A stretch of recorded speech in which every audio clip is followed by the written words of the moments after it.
This is the X-Zone Broadcast Network, broadcasting worldwide on broadcast affiliates and satellite program providers, including CNN Broadcast Network, Sirius Satellite Network, Star Media, Good News Radio Network, Angel Broadcast Network, Wiki Broadcast Network, and WPBN TV. For more information on the X-Zone Broadcast Network, visit us at www.xzbn.net.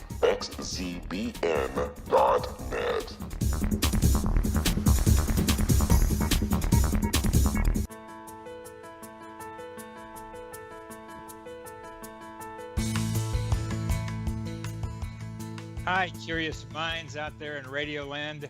Welcome to CC with BB, Connecting with Coincidence with Dr. Bernie Beitman, MD. That's me. This is the only radio show in the world dedicated to the study of coincidences, synchronicity, and serendipity. We are coming to you through X-Zone Broadcast Network, located in Hamilton, Ontario, Canada, and broadcasting all over the world. One of the most important questions for modern science and all humanity is the question of the relationship between mind and brain. Does brain produce consciousness, or does the greater consciousness produce the brain? I am a psychiatrist. I study this question in my office. I help people with medications and with psychotherapy. I work in both the mind and the brain. You will need your mind to recognize a coincidence and your brain to talk about it. Synchronicity spoken here. Coincidences alert us to the mysterious hiding in plain sight. In other words, coincidences alert us to possible causal connections not recognized by modern science. Try putting the phrase connecting with coincidence in your search engine, and you will find my Psychology Today blog, my website, and my social media sites.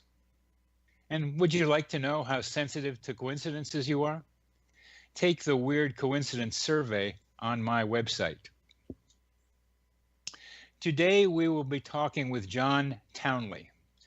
Among many of John's capabilities and experiences and knowledge bases is his knowledge of Paul Kammerer, a relatively obscure biologist from Vienna, born in 1880, died in 1926, who has an important place in the history of the development of our understanding of coincidences and synchronicity.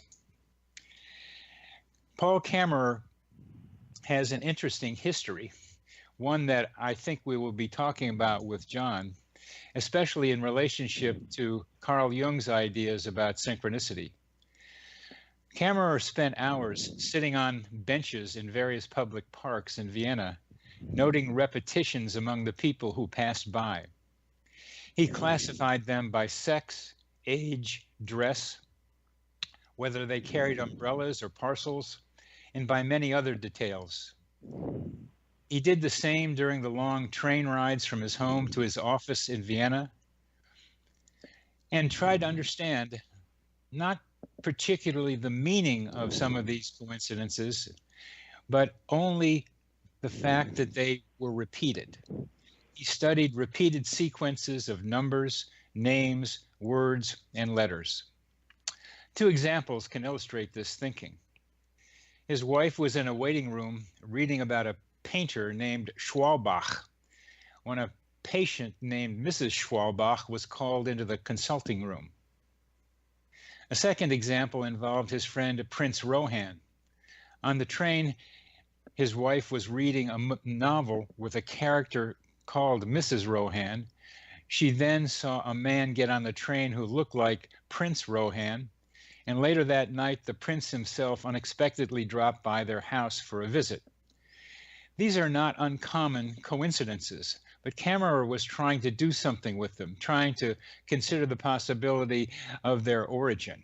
He defined these coincidences as seriality, which he defined as a recurrence of the same or similar things or events in time and space, but they are not connected by the same acting cause. To him, these repetitions were simply natural phenomena that he wanted to find an explanation for. He thought these similarities were part of the structure of natural law. And in his 1919 book, Das Gesetz der Serie, The Law of Seriality, he outlined what he thought these laws might be, along with a broad classification of their types and qualities. He got into a lot of detail in classifying these serial coincidences. Well, what does Kammerer have to do with Carl Jung? You could see from what I said earlier that these events, these series, were not connected by the same acting cause. There was something else behind them. And what Kammerer attempted to do was develop an explanation based on the physics of his time. Remember, this was the early 1900s, and physics has not developed the way it is now. Our guest, John Townley, has taken up the mantle of the question that Kammerer was asking himself and asking in his book, and tried to make better sense of these series and try to be able to make more clear explanations for how they happen. John did a remarkable thing in trying to translate the German into English. And we will be talking in our next segment about this major undertaking. What is it that made John Townley and his colleague try to understand this book and to expand its ideas? Because he saw something in him that's very important.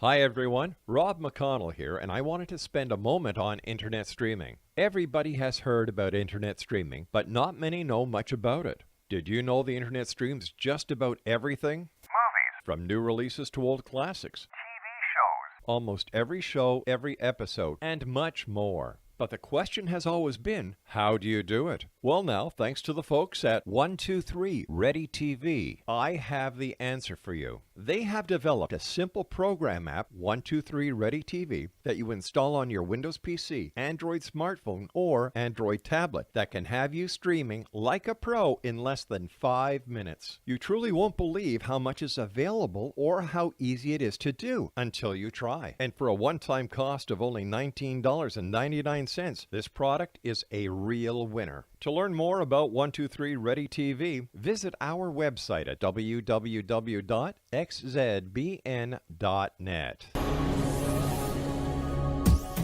This is the X-Zone Broadcast Network, broadcasting worldwide on broadcast affiliates and satellite program providers, including CNN Broadcast Network, Sirius Satellite Network, Star Media, Good News Radio Network, Angel Broadcast Network, Wiki Broadcast Network, and WPBN TV. For more information on the X-Zone Broadcast Network, visit us at www.xzbn.net.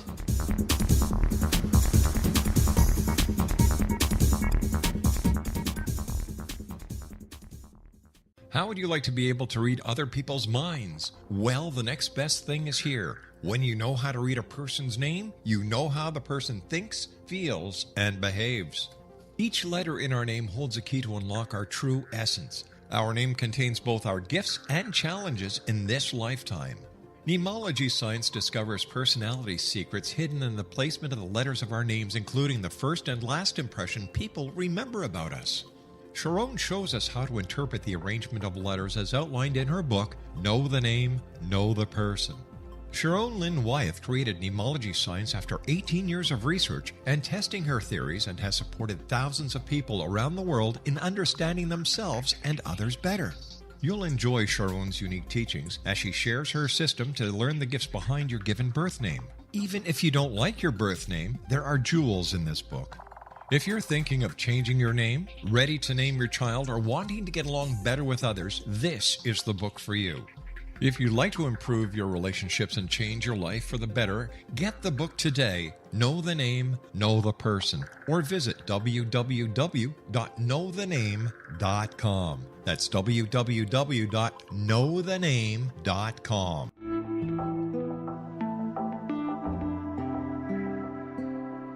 Take a step back in time and discover old Florida cuisine at Marsh Landing Restaurant in Fellsmere, Florida.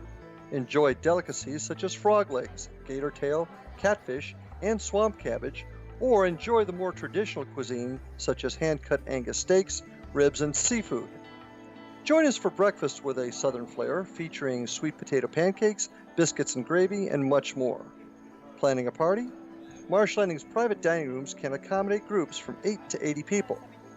While you visit, enjoy the historic pictures, artifacts, and stories that line the walls. Marsh Landing is truly a unique experience. Marsh Landing Restaurant, 44 North Broadway in historic downtown Fellsmere, or visit marshlandingrestaurant.com. Marsh Landing, old Florida cuisine at its best.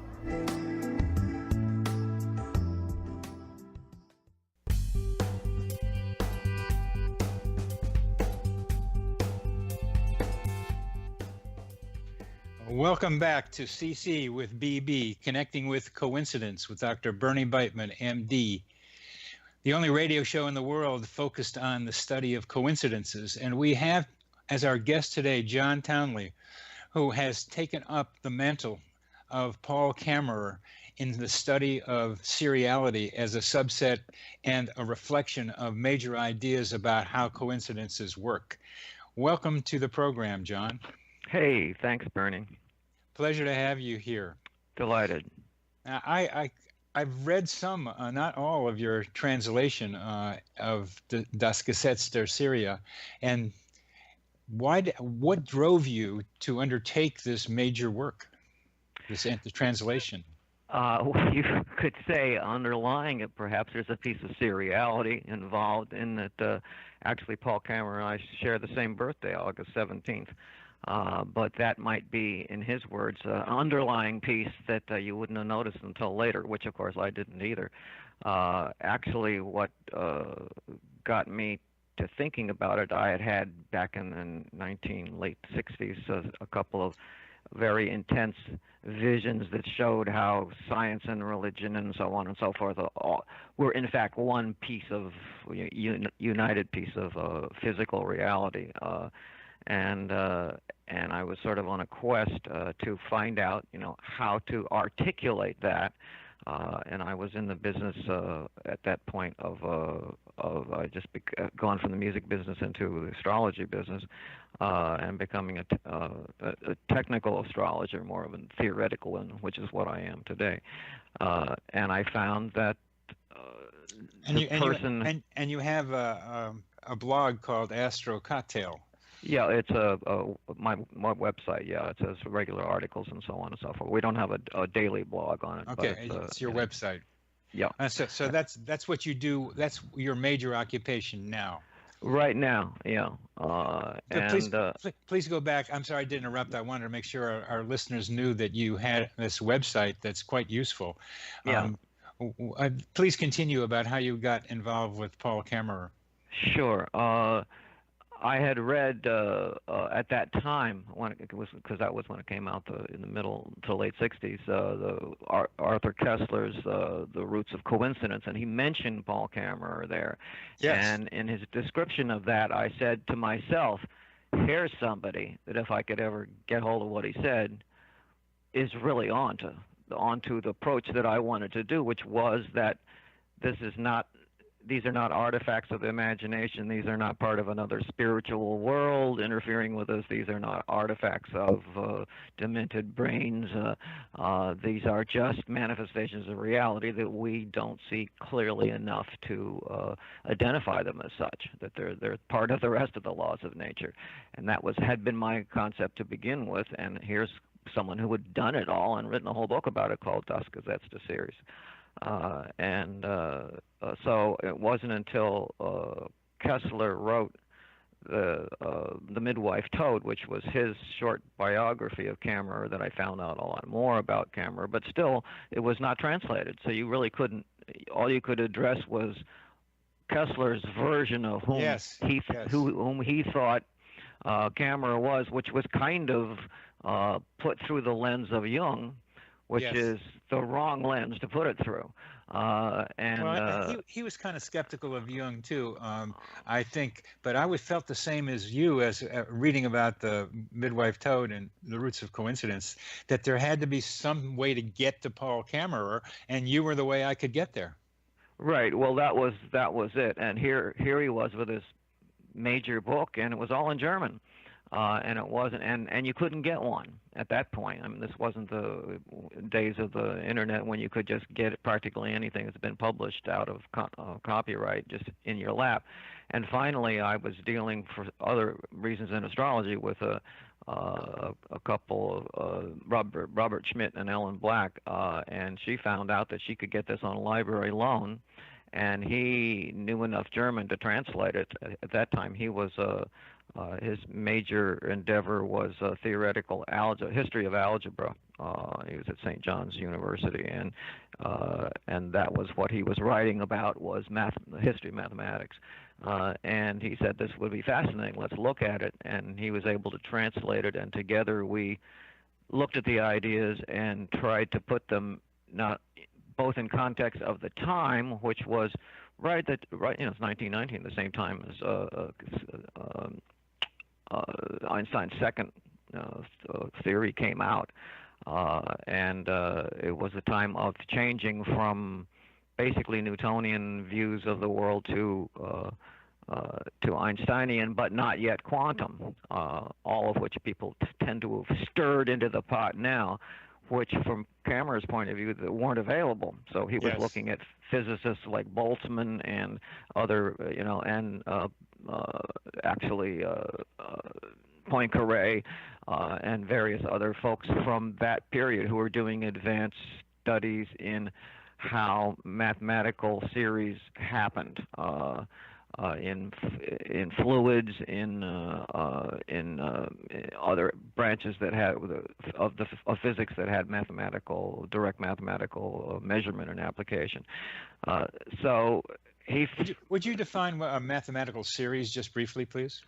Well, he doesn't define it exactly as we would define it. We consider a series to be 3 or more. Yes. That's been a problem. Yes. And in fact, if you read Kammerer, most of his all his best series are 3 or more, but he'll take 2 because he thinks that any 2 things, like a straight line is 2 points.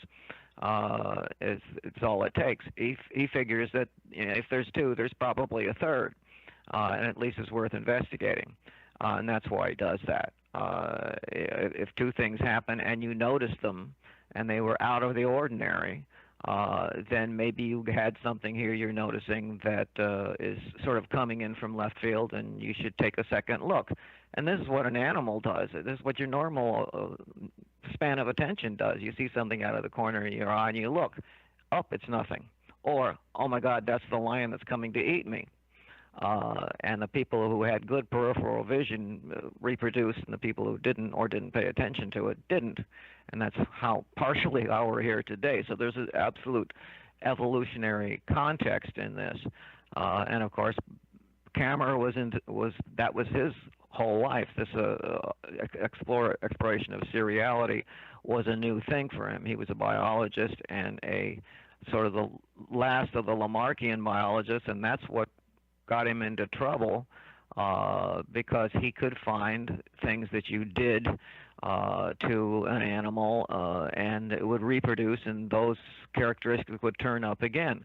And according to Darwinian theory at the time, that was not possible. And he was run out of town because of it. They claimed that he falsified an experiment and so on and so forth. But in fact, now we realize that what he discovered was epigenetics, and he's now called the father of epigenetics. Right. Yes. Which means that if something happens to the mother or a parent, that can be transmitted somehow to the child, and that was not thought of. And the old experiment was chop off the rat's tail and the mother's tail, and the little one should have a chopped off tail too. That's a little bit gross. But now, now epigenetics is showing that changes in the mother's genetic pool will by environment will influence the offspring, and that's an important discovery that he was onto, for which he was run out of town and perhaps murdered or suicide. That's another question. That's the worst of it. That's the worst of it. I mean, it ruined his life, and maybe he committed suicide, and maybe he was murdered. There was very suspicious circumstances under which his supposed suicide happened. Yes. So that's how you got into it. What are some of the similarities and differences between Kammerer's views and Jung? Because Jung mentions Kammerer in his very popular monogram about synchronicity. Well, I think that Jung, it was how they were looking to explain this stuff. I mean, both of them recognized that these things happened and that there had to be an explanation for them. I mean, there's an explanation for everything. But they looked for different kinds of explanations. And to a certain extent, Jung was hemmed in by his own scientific community and what was acceptable at the time. Because people had locked so thoroughly into Darwinism, and they'd gone into a whole different set of explaining things in the world of physics, that he really couldn't go there and say, oh, it was, it's just reality, which is what Kammerer said. Kammerer said that there's nothing spiritual or it's about the imagination. Nobody's doing this because of things that are internal, that are externalizing. These are real things on the outside, and you're noticing them. Jung couldn't do that because the science of the time just did not accept it, and therefore he couldn't really go there. So, but he proposed was things like things that were a causal connecting principle. Right. Now, a causal connection is a contradiction in terms. If it's a connection, it's not a causal. So, and that kind of thinking, the only way you could do it is magical thinking, basically, that there was something that was in the soul, or the oversoul, or the some kind of things that were manifesting from within your genetic upbringing, which were father images or mother images, or various other socially imposed images that were then coming to the fore. It was kind of a reworking of what Freud had done, but he had done it with sexual stuff. He said, well, this is suppressed sexuality, and what Jung was saying, well, this is really suppressed, whatever the other one version of that is, which is archetypes. Archetypes, yes. Yeah, and he was just proposing that there were archetypes. There's no proof of archetypes. You can't find an archetype. You can't measure one. It was simply made up. And as a potential thought theory to explain something that there was no way of directly going and measuring it as if it were a physical reality. Kammerer always thought it was a physical reality. And that they didn't have what was necessary to measure it, but they could at least make up some ideas of how physics might be stretched in theory to accommodate this and point you in the right direction. And that's really what he did. He came up with several different concepts, seriality being the overview of it, and then an attraction hypothesis, an imitation hypothesis, and that basically when you went later developments took those very things, imitation and attraction and whatnot, and it sort of evolved into chaos theory. where you Well, find things. these we're getting near the end of this segment, John, Mhm. and much of what you just said is highly condensed information for most of us listening to you.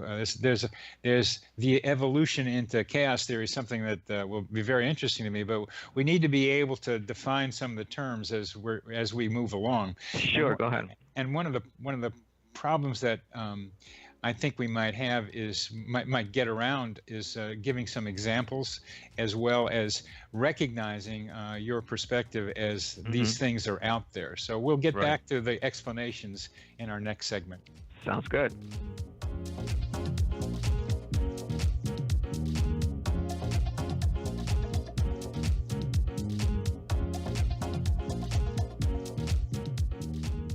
Hi everyone, Rob McConnell here, and I wanted to spend a moment on internet streaming. Everybody has heard about internet streaming, but not many know much about it. Did you know the internet streams just about everything? Movies, From new releases to old classics. TV shows, Almost every show, every episode, and much more. But the question has always been, how do you do it? Well now, thanks to the folks at 123 Ready TV, I have the answer for you. They have developed a simple program app, 123 Ready TV, that you install on your Windows PC, Android smartphone, or Android tablet that can have you streaming like a pro in less than 5 minutes. You truly won't believe how much is available or how easy it is to do until you try. And for a one-time cost of only $19.99, this product is a real winner. To learn more about 123 Ready TV, visit our website at www.xzbn.net.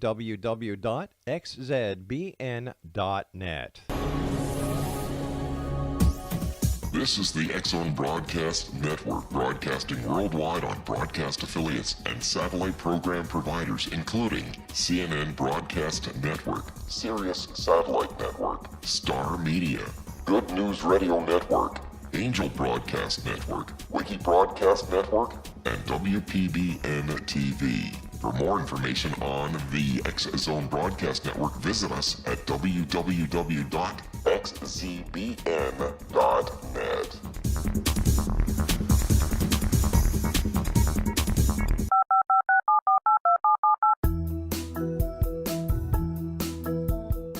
Did you know that when you're on the road with limited data or Wi-Fi, you can still listen to the X-Zone Radio Show with Rob McConnell, The Science of Magic with Gwilda Wiyaka, X-1, Dimension X, Space Patrol, and every minute of the X-Zone Broadcast Network by calling 213-401-0080, courtesy of Audio Now.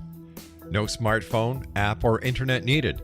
It saves your data plan and it's free if you have unlimited minutes. Call 213-401-0080 to listen on any phone, anytime, anywhere.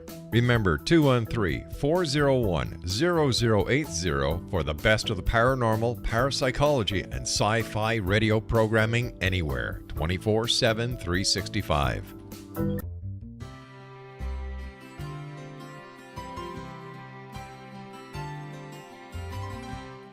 True healing must address 4 levels: physical, emotional, mental, and spiritual, for us to live joyful and productive lives.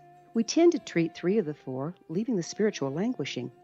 If you're tired of the same dysfunctional patterns cropping up in your life, Soul Balancing is for you. Trixie Phelps, owner and founder of Soul Balancing, is a naturally gifted energy healer trained in numerous esoteric forms, including shamanism. Trixie has created a powerful modality that safely and effectively clears your energetic field. A soul balancing session can remove interference, heal trauma, and restore your hope. Contact Trixie for a life-changing long-distance session today, www.soulbalancing.world.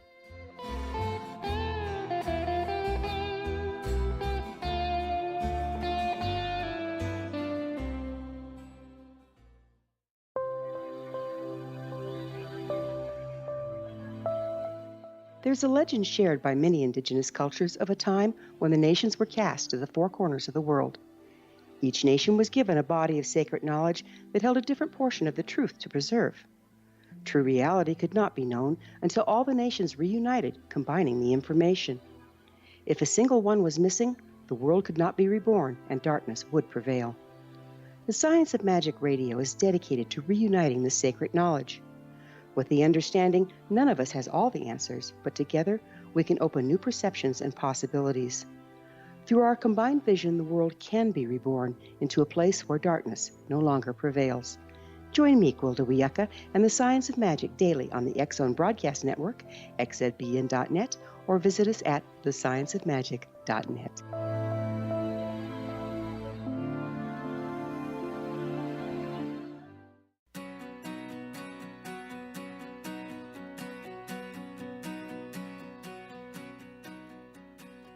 Welcome back to CC with BB. Our guest today is John Townley, an expert on Paul Kammerer's views of seriality, what I call a subset of coincidences. And we are talking about the theories that Kammerer and John have developed in trying to understand how coincidences take place. These are based in modern science and the science of Kammerer, who was starting to write, who wrote his book in 1919 when physics was transmuting itself from Newtonian thinking to Einsteinian thinking. And now we have quantum physics, and we have other things like chaos theory, which we're probably going to get to here as we try to understand what Kammerer and John think are the origins of coincidences in this way. But before we get to that, John, what about one of your own coincidences? Let's look at that and maybe look at it from Kammerer's perspective as well. Sure. My life has been, as yours has been, filled with interesting, as everybody's is actually, when they look fairly closely, everybody runs into some amazing things that how could that have happened at the same time as that I can't see any way. The strongest example in my life was when I was living in the recording business, living in New York City. I woke up one morning at 6 o'clock in the morning, and I had a very upsetting dream that I was in my Coconut Grove home where my parents still lived down in South Florida, and that I had just gotten up and I went to the bathroom there, which we shared, my parents' bedroom and mine, and I urinated blood, and I was very upset about it. In your dream? In my dream, right. And then I thought nothing of that. Particularly, it just was a weird dream. You know, who would ever think of it? I'd certainly never dreamed about that before, and never have since. And then I talked to my mom that day, that very evening, and she said, "Well, your dad just went to the doctor today. He was worried because at 6 a.m. exactly, he woke up and he went and urinated blood." And I thought to myself, "Wow, now that is weird. Now that's statistically beyond all possibilities." So obviously there was some connection there. Now what that connection was, I don't know. Well, let's look at it through a couple of different lenses. I call that a version of simulpathity. I had an experience in which I was choking uncontrollably, and 3,000 miles away at the same time, my father was choking on his own blood and died of that. And there are lots of stories that are parallel to our two stories. From what you said earlier about Kammerer's view, there should be a third version. If there are two, there's going to be three. Now, I don't think so. I don't think you're going to be finding a third version of that. I think this is a pair that's not going to find a third. But according to what you were suggesting about Kammerer, he would be looking for a third. He would be looking for a third, or he would be looking for a system that involved those two, and that's where the critical thing. And this introduces you to his way of thinking, in that he would look at a parent, child, family in general, set of relationships and goings on as an ongoing system that had its own momentum, and that it developed individually and separately, but it kept within communication with itself. So it was, in fact, a robust system itself. Let me give you an example that would actually probably suit this. Imagine that a a bunch of golfers are out, on a golf course. And they're all in their little separate golf carts. And one of those golf carts accidentally drives into a sand trap. Bang, it stops. Now, if that were a single incident, that would be all that happened. You have a physical encounter with the sand trap, you stopped, and that would be the end of it. But in fact, all of the golf carts then stop until they free that one golf cart, and then they go on again together. So what you have is, in a larger system of which one segment of it was impacted, the entire system reverberated, picked itself up, restructured itself back to its normal condition, and then went on, proceeded on accordingly. And Kammerer would look at those two incidents as part of a reverberating system that had its own robustness and would keep on going until something really traumatic went to destroy the system itself and disperse it too much to reconstruct itself, such as all the people dying in it, or enough to people so they couldn't communicate with each other. I understand the visual of what you just described. You have some rules about the system having to be so interdependent that one movement and strange movement or stop of one would influence the others. I'd like to see how you apply that to the bleeding dream and your father. Well, we don't know, and this is part of. There's nothing in Kammerer's work that says there isn't actual transmission across distances. That if you were imagining the golf carts, for instance, suppose they were out of sight of each other and only in contact with through radio, you would have to say, well, there's no possible way they could be in contact, because if you don't have a radio, you don't know. So it doesn't. It doesn't. It's inclusive of such things as telekinesis and other things that might be involved in the actual hands-on explanation of a single part of an event. But he would say also that was part of a larger system at the time. I think that's a very good way of thinking. It's sometimes hard for people looking at their own coincidences to notice that when there's somebody else involved, that it also has meaning for the person on the other end of the coincidence.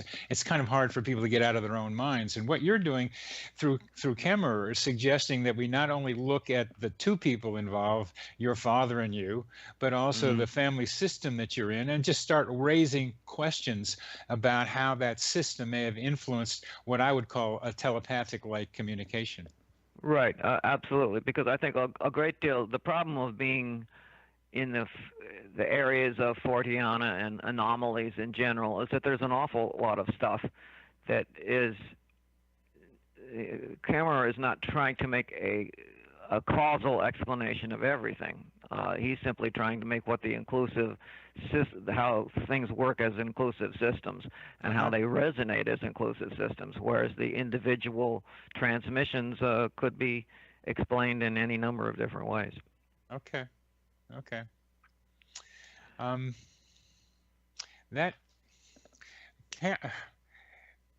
When I was reading some of what you wrote about Kammerer, where you were trying to do some of your own explanations, as we started to do here, it got a little confusing for me, because there was a lot of science that Kammerer used that I didn't understand, and science that you were using that I didn't understand. So as we go through some of this discussion, it would be very helpful to pick something like the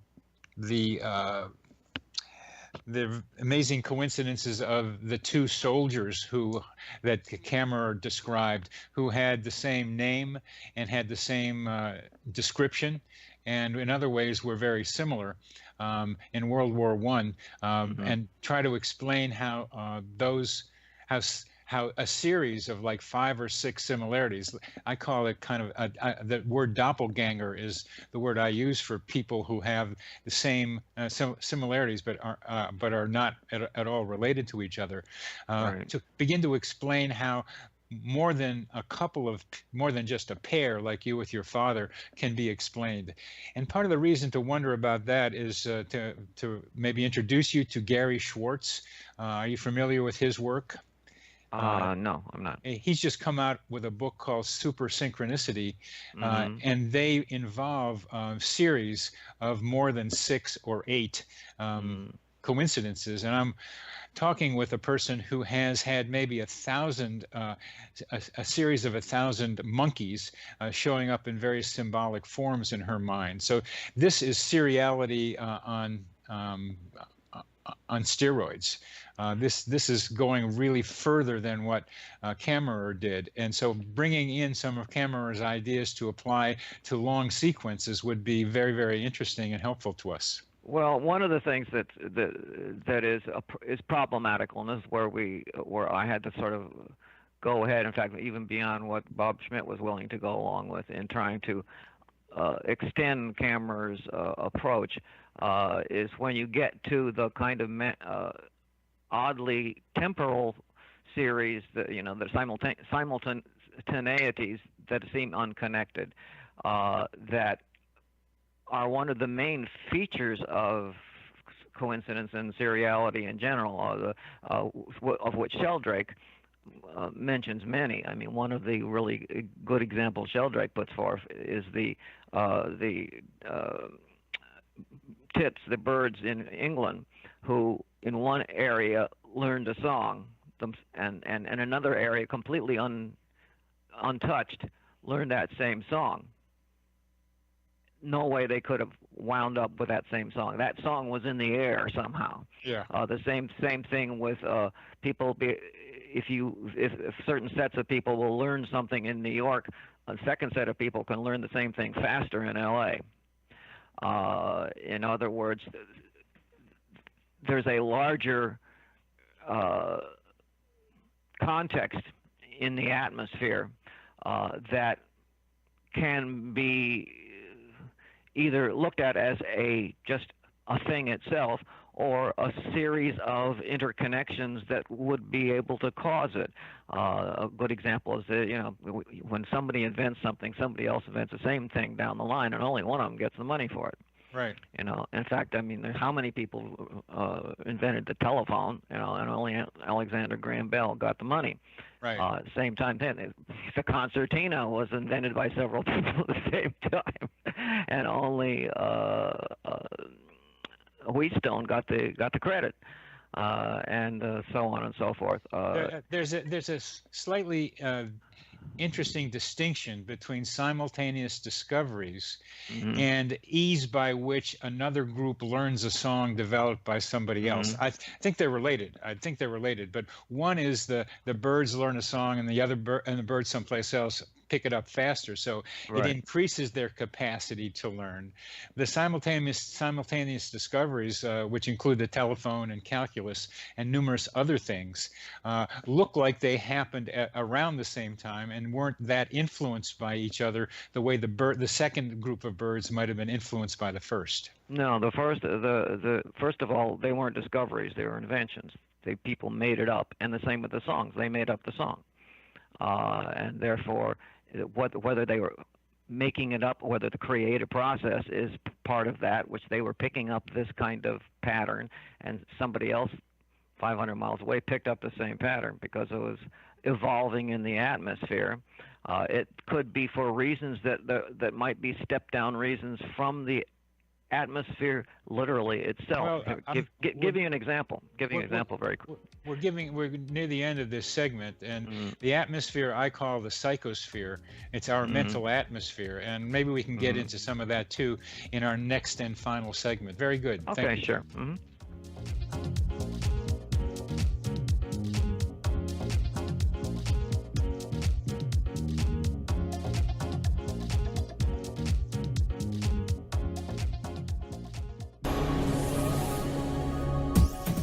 This is the X-Zone Broadcast Network, broadcasting worldwide on broadcast affiliates and satellite program providers, including CNN Broadcast Network, Sirius Satellite Network, Star Media, Good News Radio Network, Angel Broadcast Network, Wiki Broadcast Network, and WPBN TV. For more information on the X-Zone Broadcast Network, visit us at www.xzbn.net.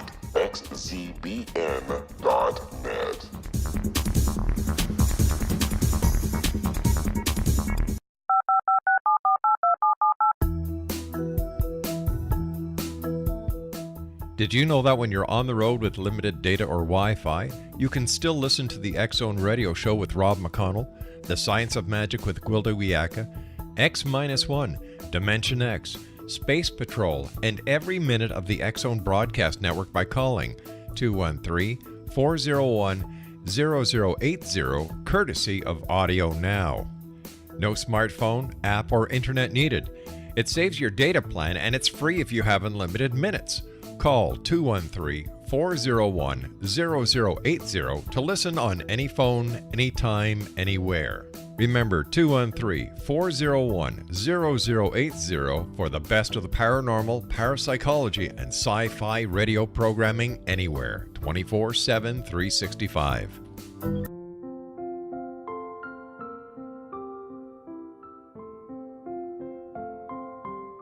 I am Dr. Carl O'Helvey, founder, president of a new cancer foundation focusing on evidence-based physical, mental, and spiritual interventions, including natural cancer cures, prayer, meditation, affirmations, nutrition, and other related holistic cancer prevention and cure modalities.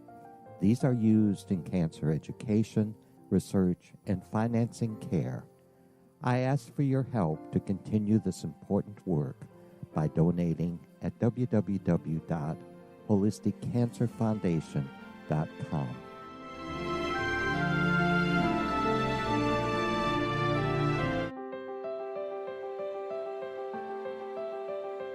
Wouldn't you love to know the secret to everything? I'm Dr. Kimberly McGeorge, and on The Secret to Everything, we will merge the practical with open investigation into all realms of the mysterious. We will talk to cutting-edge alternative health practitioners, those who inspire and motivate you in business and life, and of course, we will share stories of the paranormal, conspiracy, and cryptozoology. You will transform because of the frequency I carry, the frequencies my guests carry. Life may never be the same after you listen to this program, for the secret to everything is for you, the listener, for those who desire more in every area of their lives and believe that it can still be found. Listen and discover thesecrettoeverything.com.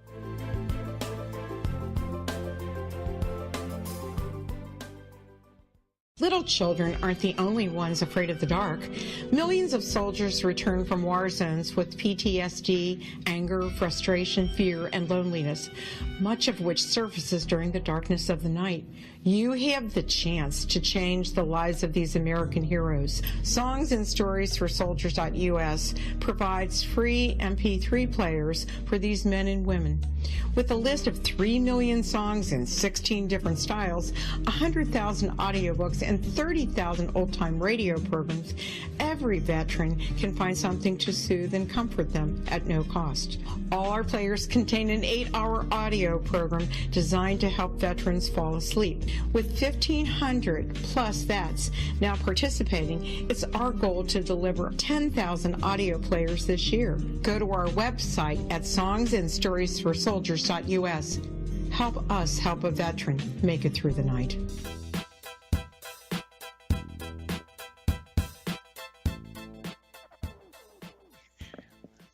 Welcome back to CC with BB, the only radio show in the world dedicated to the study of synchronicity and today seriality, a subset of coincidences, brought to us by Paul Kammerer and discussed by John Townley, our guest today.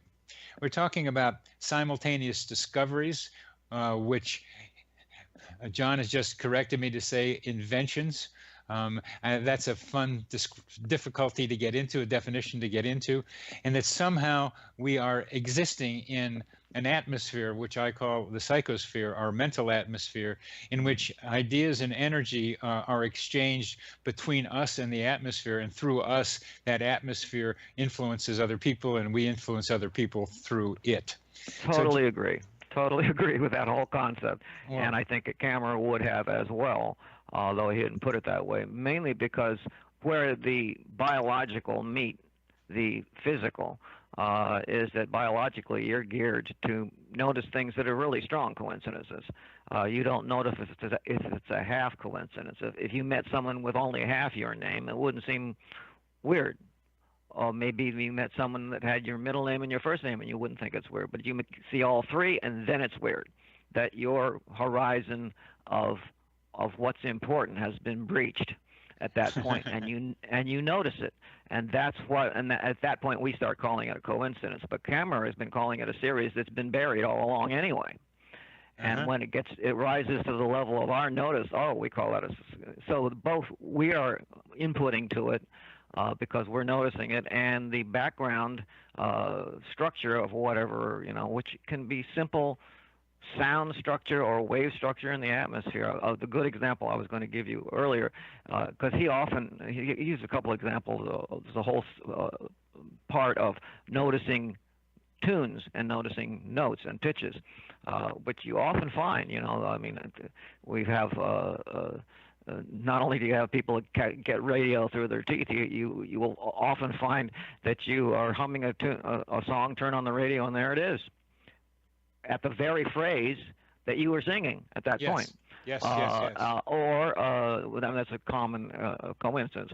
Another one in that same thing that you can actually find a cause for if you only knew it is the pitch. Now I'm humming along, brushing my teeth with my electric toothbrush, right? And I turn on NPR, and there's a song going on, and I say, wow, that's in the same key. The hum from my toothbrush is the same key as that song. And how could that be?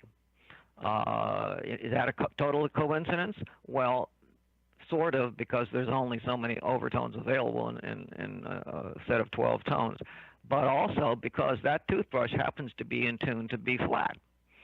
And why is that in tune to B flat? Because that's the cycles per second that the electricity is tuned to, 120 hertz. And therefore, B flat is resonant all over the place, and you're always running across B flats that would seem coincidental, but in fact, you're actually picking it up. So when you suddenly see two B flats come at you out of the air, they're not coincidental. They're part of a substructure that you just didn't see were there. And that was one of the, and that's one of Kammerer's real points. He says the substructure is always there, and you only notice it sometimes when it peaks. I look at that B flat as a base rate. And that whenever you look at a coincidence, you need to be able to define the base rate of the two elements or more that are involved with the coincidence. I completely concur. What you're looking is basically overtone series. Yes. And that allows you to connect all of this stuff with natural overtone series that could be what's uniting them, the overtone series of simple tidal fluctuations.